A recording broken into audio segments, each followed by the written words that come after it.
Hello my dear friends, कैसे हो आप सब। आई होप आप सब अच्छे होंगे और एग्जाम की जो प्रिपरेशन है वो स्टार्ट कर दी होगी। जैसा कि आपने कमेंट बॉक्स में मुझे कमेंट करके बोला था कि मैम जो हमारा नेक्स्ट टॉपिक है आप बीएस ब्लूम का करवा दीजिए। ये बहुत ही इम्पोर्टेंट टॉपिक है जो मैं आज करवाने चाह रही हूँ। चाहे आपका टीचिंग सब्जेक्ट इंग्लिश हो, मैथमेटिक्स हो, कॉमर्स हो, इकोनॉमिक्स हो या कोई भी एनी अदर टीचिंग सब्जेक्ट हो, सबके लिए ही ये मोस्ट इम्पोर्टेंट टॉपिक है आज का। BS Bloom's taxonomy of behavioural terms in जो भी आपका सब्जेक्ट है, social science, mathematics, that's all, जो भी है सारा कुछ, ठीक है। तो लेट्स स्टार्ट द टॉपिक। हम स्टार्ट करते हैं आज का लेक्चर, ठीक है। 16 मार्क्स में ये पूछा जाता है बीएस ब्लूम्स टैक्सोनॉमी। सबसे पहले टैक्सोनॉमी क्या होता है? वर्गीकरण होता है कि किसी भी चीज को हम वर्गीकरण करने की जो प्रणाली होती है, प्रणाली समझते हो, एक स्ट्रक्चर होता है, एक स्ट्रक्चर, एक ढांचा, एक प्रणाली जिसमें डिवाइड करके हम स्टेप बाय स्टेप चलते हैं। जैसे आपको मैंने पेडागोजिकल एनालिसिस करवाया था ना कि स्टेप बाय स्टेप चलकर हमने टॉपिक को कंप्लीट करवाना है बच्चों को, वैसे ही ये है बीएस ब्लूम है इनका प्रॉपर नाम, ठीक है। इन्होंने बिहेवियरल एंड एजुकेशनल ऑब्जेक्टिव्स दिए हैं, व्यवहारात्मक और शैक्षणिक जो उद्देश्य दिए हैं। बीएस ब्लूम के साथ इनके सहयोगी भी थे, कर्थवाल था, मरिया थी, सिम्पसन था। 1956 में ये इन्होंने अपने उद्देश्य दिए हैं, व्यवहारात्मक उद्देश्य। सबसे पहले हम उद्देश्य को जानते हैं। उद्देश्य क्या होता है? उद्देश्य का मतलब होता है उच्च प्लस दिशा।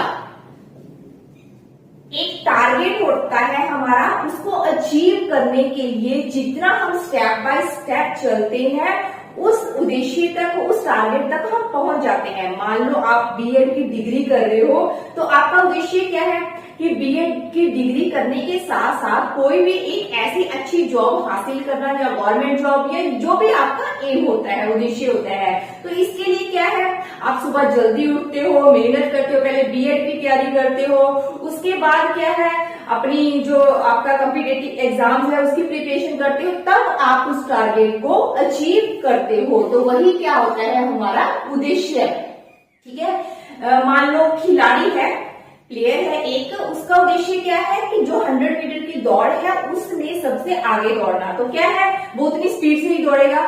वही है कि जितनी स्पीड में हम दौड़ेंगे उतना ही हमारा टारगेट, उतना ही हमारा जो उद्देश्य है वो कंप्लीट हो जाएगा। यही था उद्देश्य। तो टैक्सोनॉमी क्या है? वर्गीकरण करने की एक प्रणाली है। बीएस ब्लूम और इसके जो सहयोगी थे कर्थवाल, मरिया, इन्होंने 1956 में अपने उद्देश्य दिए हैं, शैक्षिक उद्देश्य दिए हैं। 3 पार्ट्स में इनके उद्देश्य को हम डिवाइड कर सकते हैं। 3 टाइप्स के उन्होंने उद्देश्य दिए हैं। सबसे पहला है cognitive domain, cognitive in the sense की ज्ञानात्मक उद्देश्य, अफेक्टिव डोमेन भावात्मक उद्देश्य, साइकोमोटर डोमेन क्रियात्मक उद्देश्य।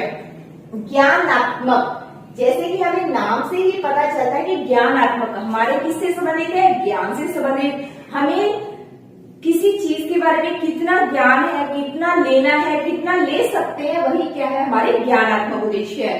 तो बीएस ब्लूम ने दिए हैं अकेले ज्ञानात्मक जो उद्देश्य दिए हैं, सिर्फ बीएस ब्लूम ने दिए हैं। ये क्या कहते हैं कि ज्ञानात्मक जो उद्देश्य है वो सिंपल टू कॉम्प्लेक्स चलते हैं।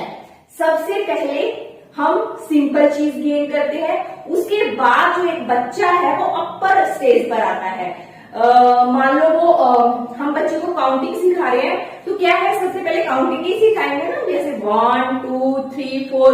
उसके बाद हम सिखाएंगे कि 2 + 2 कितने होते हैं, 4। तो क्या है उसका ज्ञान क्या है, बढ़ जाता है। तो step by step, simple to complex, साधारण से विशेष की ओर ये जाते हैं। निम्न से उच्च, सबसे निम्न स्तर होता है। निम्न क्या है, जैसे आपने लर्निंग एंड टीचिंग में लेवल पढ़े हैं ना, सबसे निम्न स्तर क्या होता है, उसमें मेमोरी लेवल होता है। मेमोरी में क्या है कि बच्चा रटता है उन चीजों को। जैसे बच्चा नर्सरी क्लास में जाता है तो क्या है, टीचर उनको रटाता है A फॉर एप्पल, तो वो A फॉर एप्पल ही कहेगा, A फॉर आंट नहीं कहता। अगर टीचर उसे A फॉर आंट सिखाएगा तभी वो आंट कहेगा, ठीक है। तो क्या है, ये सबसे निम्न स्तर से उच्च स्तर की तरफ जाते हैं। इसके हम 5 पार्ट्स में डिवाइड कर सकते हैं। सब हेडिंग है ज्ञानात्मक उद्देश्य में। सबसे पहले ज्ञान, बोध, प्रयोग, विश्लेषण, संश्लेषण, लास्ट में से उन्होंने मूल्यांकन भी दिया था लेकिन इसमें नहीं है, वो 2001 में रिवाइज ब्लूम की टैक्सोनॉमी की थी, उसमें मूल्यांकन दिया था। इसमें सिर्फ आप 5 ही करोगे। सबसे पहले आता है ज्ञानात्मक में ज्ञान। ज्ञान क्या है? सबसे निम्न स्तर होता है। ज्ञान क्या होता है? सबसे जो निम्न स्तर होता है कि सबसे पहले क्या है बच्चे को चीजों का ज्ञान होता है। मान लो आप कोई कॉम्पिटिटिव एग्जाम्स दे रहे हो, ठीक है, उसमें पैराग्राफ आते हैं ना, पैराग्राफ पढ़ते हो, उसके बाद आप क्वेश्चन को सॉल्व कर देते हो, जैसे कॉम्प्रीहेंशन आती है। तो उसमें क्या है, सबसे पहले आप पैराग्राफ को रीड आउट करते हो। रीड आउट क्या कि आपको उस चीज के बारे में ज्ञान हो जाता है। ये सबसे निम्न स्तर है कि जो आप देख रहे हो, जो आप समझ रहे हो, बस वही आपका ज्ञान है। इससे अपर लेवल कुछ नहीं है। जब मान लो आप कॉम्प्रीहेंशन दिया जाता है, सबसे पहले क्या है, उसको पढ़ते हो, आप रीड करते हो, इट मीन्स कि उसका आपको ज्ञान हो गया है कि इसके अंदर क्या कहा गया है। तो जैसे ही आपको उस चीज का ज्ञान हो जाता है तो उसके बाद सेकंड स्टेप पर आते हो बोध। बोध यानी कि अंडरस्टैंडिंग। फिर क्या है, आप उस चीज के बारे में समझ उत्पन्न हो जाती है। आप समझ के आधार पर क्वेश्चंस को सॉल्व कर सकते हैं, ठीक है। जो भी क्वेश्चन एग्जामिनर पूछता है तो समझ के आधार पर हम उसको सॉल्व कर देते हैं। सबसे पहले चीजों का ज्ञान होता है, तथ्यों का ज्ञान होता है, पदों का ज्ञान होता है। उसके बाद क्या है, हम उसका बोध करना शुरू कर देते हैं। समझ के आधार पर अपने अकॉर्डिंग उसको सॉल्व करना शुरू कर देते हैं। जैसे ही बच्चे को बोध हो जाता है, कॉम्प्रीहेंशन से संबंधित उसे ज्ञान और समझ उत्पन्न हो जाती है, उसके बाद वो उन चीजों को एप्लीकेट करना शुरू कर देता है, यानी कि प्रयोग करना शुरू कर देता है, ठीक है। कैसे अप्लाई होगी, कहाँ अप्लाई होगी, कैसे अप्लाई करनी है, वो सारी चीजों का वो प्रयोग करना शुरू कर देता है। जैसे ही उसे प्रयोग करना आ गया, मान लो कोई साइंस का टॉपिक है, ठीक है, साइंस का कोई न्यूमेरिकल पोर्शन है, या साइंस का कोई भी आपको सैनिक सूत्र के बारे में बताया जाता है। सबसे पहले क्या है, मैम आपको बताती है, उसके बाद है आप समझ के आधार पर चीजों को अलग अलग कर लेते हो, उसके बाद वो एप्लीकेंट यानी कि उसका प्रयोग करना आपको आ जाता है कि कहाँ क्या चीज फिट होगी, कहाँ क्या चीज फिट होगी। उसके बाद जैसे ही प्रयोग करना बच्चे के अंदर आ जाता है, वो विश्लेषण करना चीजों के बारे में शुरू कर देता है। विश्लेषण जैसे मैंने कल आपको पेडागोजिकल एनालिसिस में समझाया था कि टुकड़ों में डिवाइड करना, कि कहाँ कौन सी चीज फिट बैठती है, ठीक है। तो विश्लेषण आ जाता है बच्चे को। जैसे ही विश्लेषण, तो ज्ञानात्मक का जो ज्ञान है ना, ये सबसे निम्न स्तर है भाई। निम्न क्यों? क्योंकि जो भी चीज हम बच्चे को बताते हैं वही बच्चा अपने माइंड में सेट कर लेता है, यानी ज्ञान जो बताते हैं वही सीखेगा, अदर कुछ भी नहीं सीखेगा। जैसे ही ज्ञान हो गया तो वो अपने अकॉर्डिंग अपनी समझ के आधार पर चीजों की अदला बदली करने शुरू कर देगा। तो क्या है, उसका प्रयोग करना शुरू कर देगा।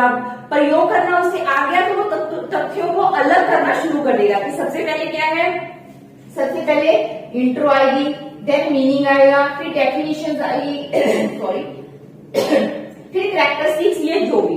तो क्या है, वो प्रयोग करने के बाद विश्लेषण करना उनका शुरू कर देगा। विश्लेषण के बाद संश्लेषण, जो कि सबसे उच्चतर स्तर माना गया है। संश्लेषण क्या होता है, जब किसी भी चीज को हम टुकड़ों में डिवाइड कर लेते हैं तो कहाँ क्या चीज फिट बैठेगी, वो अपनी समझ के आधार पर उसको सेट कर देगा, ठीक है। टुकड़ों में डिवाइड कर लिया, अब टुकड़ों में हो सकता है उसने कंक्लूजन सबसे ऊपर लिया हो, इंट्रो नीचे लिया हो। तो संश्लेषण में क्या है, वो स्टेप बाय स्टेप करना उन चीजों को सीख जाएगा, स्टेप बाय स्टेप। कि सबसे पहले ज्ञान आएगा, फिर बोध आएगा, फिर प्रयोग आएगा, फिर विश्लेषण आएगा, फिर संश्लेषण आएगा, फिर मूल्यांकन आएगा, ठीक है। तो आपने इसी तरह ही लिखना है कि ज्ञान में आप क्या लिखोगे कि बच्चे को हर एक उस चीज का ज्ञान हो जाता है, सामान्यीकरण सिद्धांतों का ज्ञान हो जाता है, ठीक है। उसके बाद जैसे ही उसे चीजों का ज्ञान हो जाता है तो अपनी समझ के आधार पर बोध आ जाता है, उसमें बोध की पावर आ गई तो प्रयोग करना सीख जाएगा। प्रयोग करने के बाद उसका विश्लेषण करना आ जाएगा, उसे विश्लेषण करने के बाद संश्लेषण करना आ जाएगा, ठीक है। तो ये था ज्ञानात्मक का। सेकंड जो दिया है अफेक्टिव डोमेन, यानी कि भावात्मक पक्ष। भावात्मक पक्ष बीएस ब्लूम के साथ साथ उनके सहयोगी कर्थवाल मरिया ने 1964 में दिए हैं। 1964 में कर्थवाल और मरिया ने ये भी क्या है, निम्न से उच्च स्तर की तरफ जाते हैं। कई बार एचटीआरटी या फिर नेट में क्वेश्चन आ जाता है कि ज्ञानात्मक पक्ष निम्न से उच्च स्तर की तरफ जाते हैं या उच्च से निम्न, तो निम्न, क्योंकि ये सबसे निम्न स्तर होता है, निम्न से फिर उच्च की तरफ आते हैं। ठीक है, संश्लेषण का मतलब क्या है कि वो नवीन संप्रेषण यानी कि नए अपने कम्युनिकेशन के अकॉर्डिंग चीजों की हेर फेर बदल करना सीख वो जाता है। तो भावात्मक, जैसे कि हमें नाम से ही पता चलता है, भावात्मक ये मीन्स कि भाव से रिलेटेड है, हमारे इमोशन से रिलेटेड है, हमारे वैल्यू से रिलेटेड है। वैल्यूज समझते हो, मूल्य क्या होते हैं? मूल्य क्या होते हैं कि जो हमें अच्छे बुरे की पहचान करना सिखाते हैं, हमें समझ उत्पन्न करते हैं। जैसे सहानुभूति की भावना होती है, आत्मविश्वास की भावना होती है, हमें सेल्फ अवेयरनेस की भावना होती है। तो ये क्या है, दैट मीन्स कि हमारी वैल्यूज है, हमारे मूल्य है। तो ये भी निम्न से उच्च स्तर की तरफ जाते हैं। सबसे फर्स्ट आता है इसमें आग्रहण पर ध्यान देना। तो इसमें क्या है कि टीचर का सबसे मेन चीज क्या होती है कि बच्चे ज्यादा से ज्यादा जो मैं लेक्चर प्रोवाइड करवाती हूँ वो उनको रिसीव करें। तो रिसीव कैसे करेंगे? अगर कोई टीचर, जैसे मान लो अब मैंने बुक खोल दी तो उसमें ही रटा रटाया आपको समझा रही हूँ, पढ़ा रही हूँ, क्या आप सुनना चाहोगे? बिल्कुल नहीं सुनना चाहेंगे। तो बच्चे क्या चाहते हैं कि थोड़ा सा अट्रैक्टिव लेक्चर हो, हम उसकी तरफ आकर्षित हो, यानी कि अब सेंटर पॉइंट कौन है? बच्चा है। बच्चे के अकॉर्डिंग ही टीचर को पढ़ाना समझाना पड़ता है। तो इसके लिए क्या है, टीचर कोई ना कोई स्टिमुलस का यूज करता है। स्टिमुलस क्या होता है? उद्दीपक। उद्दीपक इन द सेंस जैसे कोई मॉडल हो गया, कोई प्रोजेक्टर के थ्रू कोई चित्र का प्रयोग, यानी कि लेक्चर को अट्रैक्टिव बनाने के लिए ज्यादा से ज्यादा उद्दीपक का वो यूज कर देता है, ताकि बच्चे जो है ज्यादा से ज्यादा उन चीजों को रिसीव कर सकें। अब मैंने लेक्चर दिया तो आपने कितना रिसीव किया, कितना नहीं, ठीक है, ये पता चलता है कि आग्रहण पर ध्यान देना कि बच्चे ने कितना रिसीव किया है, कितना नहीं। इसके लिए स्टिमुलस का होना जरूरी है। जो भी मूल्य हैं, जो भी वैल्यूज हैं, बच्चे ने कितने लिए, कितने रिसीव किए। उसके बाद क्या है, रिस्पॉन्डिंग। जैसे ही बच्चा उन मूल्यों को रिसीव कर लेता है तो वो अपना रिस्पॉन्ड देता है। मान लो मैंने आपको क्लास में यही टॉपिक करवाया है, तो क्या है, बच्चे से क्वेश्चन पुट अप करूंगी कि बच्चे इसका कितना रिस्पॉन्स दे रहे हैं, बच्चों ने खुद से कितना प्राप्त किया है, और जो एक्स्ट्रा एक्टिविटीज है वो कितनी की है, यानी जो भी बच्चों ने मूल्य लिए हैं। भावात्मक डोमेन का मतलब क्या है, हमारे इमोशंस, हमारी वैल्यूज, हमारे मूल्य। तो आग्रहण, जितने भी मूल्य बच्चे ने लिए हैं उस पर वो कितना रिस्पॉन्स कर रहे हैं, यानी कि सेल्फ एक्सप्रेशन कितना दे रहे हैं खुद से। एक जैसे बच्चे हैं, क्लास में मैंने पढ़ा दी तो बच्चे रिस्पॉन्स देते हैं ना, या तो बोल कर देंगे या फिर अपना सिर हिलाएंगे या आंखों के एक्सप्रेशन से कैसे ना कैसे करके वो रिस्पॉन्स देंगे। वही बात यहाँ पर आ गई कि टीचर ने कितना समझाया है, बच्चों ने कितना रिसीव किया है, तो उसका रिस्पॉन्ड देंगे। रिस्पॉन्ड देने के बाद वैल्यू की जाती है, उनका आंकलन किया जाता है कि बच्चे जो रिस्पॉन्स दे रहे हैं कितना ठीक है, कितना गलत है, कितने मूल्य उन्होंने सही प्राप्त किए हैं, कितने अपनी मर्जी से लिए हैं, कितने औरों से बोले गए हैं, यानी कि वैल्यूज कितने उन्होंने प्राप्त किए हैं। उसके बाद है मूल्यों का ऑर्गेनाइजेशन करना शुरू कर देता है, इकट्ठीकरण। इसमें क्या है कि जो कितने बच्चों ने बैड चीजें सीखी हैं, कितनी गुड सीखी हैं, कितना टीचर का समझ आया है, कितना नहीं है, वो सारी चीजें ही है ऑर्गेनाइजेशन, यानी कि संगठन हो जाता है। संगठन होने के बाद विशेषीकरण, वैल्यू कॉम्प्लेक्स हो जाता है कि व्यक्तित्व की पहचान हो जाती है कि जितने भी बच्चे ने क्लास में वैल्यूज प्राप्त हुए हैं वो उसके चित्रीकरण की पहचान करने की, कितने उसने गुड लिए हैं, कितने बैड लिए हैं, किन कारणों से, कैसे उसने क्या स्ट्रक्चर तैयार किया है। क्लियर? उसके बाद आता है हमारा थर्ड डोमेन, यानी कि साइकोमोटर डोमेन। ये होता है क्रियात्मक। क्रियात्मक जैसे कि नाम से ही पता चलता है, क्रिया, कितनी एक्टिविटी कर रहा है बच्चा। तो ये सिम्पसन ने दिए हैं भाई, 1966 में दिए हैं। सबसे फर्स्ट है इसका सहज क्रियात्मक अंग संचालन। सहज क्या है? ऑटोमेटिक, जो हमारी एक्टिविटी रिस्पॉन्स देती है। जैसे मान लो अब मैं पढ़ा रही हूँ क्लास में, कुछ नहीं है, आपका ध्यान मेरी तरफ है, मेरा ध्यान आपकी तरफ है, अचानक से एक चींटी आ गई, उसने मुझे काट लिया, तो मैं क्या है, हाथ से ऐसे एकदम से झटक लेती हूँ। तो वो क्या है कि मुझे नहीं पता था कि मैंने वो एक्टिविटी करनी है या नहीं, ऑटोमेटिक ही वो चीज आ गई है। यानी कि क्रियात्मक अंग संचालन की जो हमारे अंग है ऑटोमेटिक ही रिस्पॉन्स देते हैं। आधारभूत अंग संचालन क्या है? आधारभूत क्या है? बेसिक होता है। बेसिक क्या कि जो चीज सीखनी है, जो चीज करनी है, जिन अंगों के ऊपर जोर दिया जाता है वही अंग काम करते हैं। आधारभूत अंग संचालन क्या होता है कि जिसमें बच्चे का कंट्रोल नहीं रहता। देख, क्रियात्मक सहज क्रियात्मक अंग संचालन क्या होता है कि ऑटोमेटिक जो चीज होती है, अचानक ही जो चीज आ जाती है। मान लो हम भाग कर कहीं जा रहे हैं तो अचानक ही कहीं कुछ आ गया तो रुकना पड़ता है, जो कुछ भी एनीथिंग। ओके, तो क्लास में जैसे टीचर लेक्चर दे रहा है तो अचानक ही किसी ने एक चींटी ने काट ली या कुछ भी, वो एकदम से अपने रिस्पॉन्स से अपने हाव भाव को चेंजेस करता है, दैट मीन्स कि वो सहज क्रियात्मक अंग संचालन है। आधारभूत क्या कि जिस पर बच्चे का कंट्रोल नहीं रहता, जैसे उछलना, कूदना, ये क्या होता है? मान लो एक छोटा बच्चा है, हमने यहाँ पर बिठा दी कि बच्चे बैठ जाओ, मैं आपको टॉय दूंगा, ये दूंगा, टॉफी दूंगा, ये दूंगा, है ना, उसको लालच भी देते हैं। लेकिन क्या है कि बच्चे के जो आधारभूत अंग संचालन है वो उसके कंट्रोल में नहीं आएंगे। वो ना बैठे बैठे कुछ ऐसे ऐसे करता रहेगा, कभी ऐसे ऐसे करता रहेगा, तो कुछ मतलब कि उसके जो अंग है वो उसके कंट्रोल में नहीं रहते। दैट मीन्स कि आधारभूत अंग संचालन। शारीरिक योग्यता, जो स्किल के अकॉर्डिंग बच्चा एक्टिविटी करता है, जो बच्चे के अंदर योग्यता होती है। जैसे किसी बच्चे में म्यूजिक की योग्यता है, किसी में स्विमिंग की है, किसी में स्केटिंग की है, तो वो शारीरिक योग्यता है। प्रत्यक्षीकरण योग्यता क्या होती है कि जिसको प्रत्यक्ष देखकर, प्रत्यक्ष अनुभव के द्वारा बच्चा सीख सकता है। प्रत्यक्षीकरण योग्यताएं वो कहलाती है।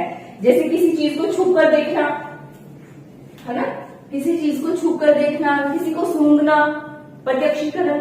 ओके, कि ये चीज ऐसी है, छू कर देखना, हाँ, प्रत्यक्षीकरण यानी कि प्रत्यक्ष रूप से देखकर हमें जिन चीजों का संचालन होता है। कौशल युक्त वही है, स्किल से रिलेटेड है कि इस बच्चे में क्या स्किल है, स्किल के अकॉर्डिंग भी वो अंगों का संचालन करता है। संकेत क्या होता है कि संकेत के माध्यम से, मान लो क्लास में सारे बच्चे बैठे, टीचर कह रहे हैं बच्चे चुप कर जो, चुप कर जो, चुप कर जो, तो क्या है, टीचर खुद ही ढिलम डाला है तो बच्चों को क्या है, चुप करवाएगा। अब क्या है, बच्चे फिर वही शोर शराबा कर रहे हैं, जो अपने आप में मगन है, लेकिन टीचर क्या है, एकदम से शांत भाव में चुपचाप करके ऐसे स्टैंडिंग में खड़ा हो रहा है, मतलब कि आंखें निकाल कर, तो बच्चे क्या है उसके रिस्पॉन्स से डर जाते हैं। वो क्या है, संकेत, यानी कि संकेत के माध्यम से बच्चों का कम्युनिकेट करवाना। ठीक है, तो यही थे बीएस ब्लूम ने जो दिए थे। एक बार प्रत्यक्षीकरण एक बार देखती हूँ मैं। हाँ, प्रत्यक्षीकरण क्या होता है कि बच्चा जानबूझकर अपनी इच्छा अनुसार इन योग्यताओं को अर्जित करता है। कर्म इंद्रिय और ज्ञान इंद्रियों पर ये अनुभव होता है। ठीक है, प्रत्यक्षीकरण क्या होता है कि जो भी उद्दीपक है, वही चीज बता दी मैंने, जो मैंने आपको पहले बताई थी कि प्रत्यक्ष रूप से देखकर, मान लो स्टिमुलस को देखकर, मान लो हमारे पास स्टिमुलस में क्या बताऊं, कोई भी उद्दीपक है हमारे पास, उद्दीपक के रूप में मान लो एप्पल है मेरे पास, तो बच्चों को ए फॉर एप्पल बताना है, तो मेरे हाथ में एप्पल है, तो बच्चे क्या है पहचान पाएंगे कि क्या है ये, ए फॉर एप्पल है, क्योंकि प्रत्यक्ष रूप में उन्होंने देखा हुआ है कि एप्पल कैसा होता है, एप्पल की शेप कैसी होती है, और ये एप्पल ही है, ए फॉर एप्पल ही है। That's all. दोबारा से रिपीट कर रही हूँ, ब्लूम ने टैक्सोनॉमी के ऑब्जेक्टिव दिए हैं, इसके साथ साथ इसके जो सहयोगी भी थे, कर्थवाल मरिया थे। 1956 में इन्होंने विषय दिए हैं, 3 टाइप्स में इन्होंने डिवाइड किया है, ज्ञानात्मक, भावात्मक और क्रियात्मक। ज्ञानात्मक को 5 पक्षों में डिवाइड किया है। ज्ञान जो सबसे निम्न स्तर होता है, बोध क्या है, बच्चों में समझ उत्पन्न हो जाती है, उसके बाद बच्चा प्रयोग करना शुरू कर देता है, प्रयोग करने के बाद वो टुकड़ों में डिवाइड कर लेता है, विश्लेषण, टुकड़ों में जैसे ही डिवाइड करता है वो अपने तरीके से उस अकॉर्डिंग सेटअप करना शुरू कर देता है, यानी कि संश्लेषण। भावात्मक क्या है, हमारी इमोशनल से रिलेटेड होते हैं, ये कर्थवाल और मरिया ने 1964 में दिए थे, ब्लूम भी साथ में था। ये भी निम्न से उच्च स्तर की तरफ जाते हैं। सबसे पहले क्या है, बच्चा चीजों को रिसीव करता है, रिसीव करने के बाद उसका रिस्पॉन्ड देता है, रिस्पॉन्ड देने के बाद वैल्यू की जाती है कि बच्चे ने जितना रिसीव किया है, कहाँ तक रिसीव किया है, क्या प्राप्त किया है। उसके बाद उन चीजों को वो ऑर्गेनाइजेशन करना शुरू कर देता है कि कितनी उसने अच्छी चीजें प्राप्त की है, कितनी बुरी प्राप्त की है। तो उसके बाद क्या है कि उसके चरित्रीकरण की पहचान हो जाती है, विशेषीकरण की, बच्चा किस में विशेष है, अनुशासन में खुद ही रहना सीखता है या दूसरों के अकॉर्डिंग अपने आप को ढालता है, जो भी चीजें हैं। उसके बाद साइकोमोटर यानी क्रियात्मक होती है, सिम्पसन ने 1964 में 66 में दिए थे, सॉरी। इसमें क्या है, ऑटोमेटिक एक तो क्रियात्मक, सहज क्रियात्मक अंग संचालन होता है क्योंकि क्रिया से रिलेटेड है, आधारभूत क्या है कि बच्चे की जो बेसिक स्किल है उसके अकॉर्डिंग होता है कि वो अपने अंगों को कंट्रोल नहीं रख पाता, प्रत्यक्षीकरण देखकर किसी चीज को छूकर अंदाजा लगा सकते हैं हम, ये चीज है। कौशल, बच्चे की किस में स्किल है, जैसे तैरना है, स्विमिंग है, जो भी चीजें हैं, ठीक है। तो उसके बाद संकेत क्या है, संकेत के माध्यम से बच्चों को समझाना। दैट्स ऑल, ये बीएस ब्लूम का था मोस्टली इंपॉर्टेंट टॉपिक है स्टूडेंट्स, माय डियर स्टूडेंट्स, ठीक है। तो ध्यान से इस लेक्चर को करना। उसके बाद आपसे ये भी पूछा जा सकता है कि बीएस ब्लूम ने जो उद्देश्य दिए हैं उसको व्यवहारगत शब्दावली में कैसे लिखा जा सकता है। तो इन्हीं चीजों को लेकर आप कोई भी एक टॉपिक लेकर उसको व्यवहारगत लिख सकते हो। जैसे मान लो आपने एसएस का टॉपिक लिया है शेरशाह सूरी, तो क्या है कि बच्चों को इससे संबंधित ज्ञान प्राप्त हो जाएगा, बच्चे समझ के आधार पर उसके क्वेश्चनिंग कर सकते हैं, ठीक है। उनकी समझ के आधार पर टुकड़ों में डिवाइड करके उसका विश्लेषण कर सकते हैं, एप्लीकेट कर सकते हैं। ऐसे ना समझ आए दोबारा से मैं करवा दूंगी उन उद्देश्यों को भी, ठीक है। और आगे आप कौन सा लेक्चर करना चाहते हो या कितनी आपको मेरी वीडियो से हेल्प मिलती है कमेंट बॉक्स में जरूर बताना। आप लोगों के लिए ही मैं कॉलेज से आकर इतनी मेहनत करती हूँ, तो वीडियो अच्छी लगे तो लाइक और चैनल को सब्सक्राइब करना ना भूलना। Thanks for watching, have a nice day, thank you.